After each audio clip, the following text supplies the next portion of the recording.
টি-20-র পর এবার বাংলাদেশ ভারত টেস্টও হামলার হুমকি।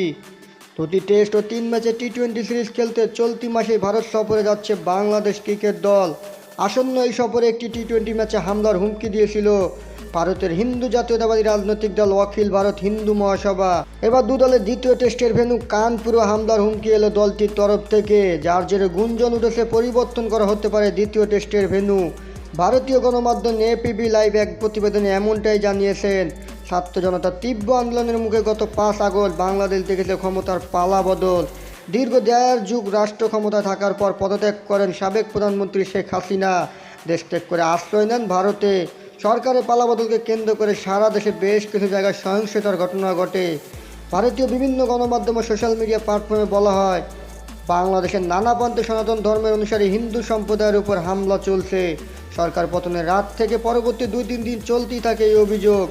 যদিও পরবর্তীতে ফ্যাক্ট চেকে উঠে আসে এইসবের প্রায় অনেকগুলোই ছিল গুঞ্জন। প্রতিবেশী দেশে হিন্দু সম্প্রদায়ের উপর নির্যাতনের জেরে ভারতের মাটিতে স্বাগতিকদের সঙ্গে বাংলাদেশের ম্যাচে হামলার হুমকি দেওয়া হয়েছে। প্রথম হুমকি এসেছিল টি-20 ম্যাচে, এবার দ্বিতীয় টেস্টের হামলার হুমকি দিল হিন্দু মহাসভা। বিসিসিআই সূত্রে এপিপি লাইভ জানিয়েছেন, কানপুরে অনুষ্ঠিত দ্বিতীয় টেস্টে সফরকারী দলের উপর হামলার হুমকি দিয়েছে হিন্দু মহাসভা। বিষয়টি চিন্তায় ফেলেছে ভারতীয় ক্রিকেট কন্ট্রোল বোর্ড বিসিসিআইকে। এখনও আনুষ্ঠানিক কোনো সিদ্ধান্তের কথা না শোনা গেলেও গুঞ্জন রয়েছে পরিবর্তন করা হতে পারে ভেন্যু। সেক্ষেত্রে কানপুর থেকে দ্বিতীয় টেস্ট হস্তান্তর করা হতে পারে ইন্দোরে।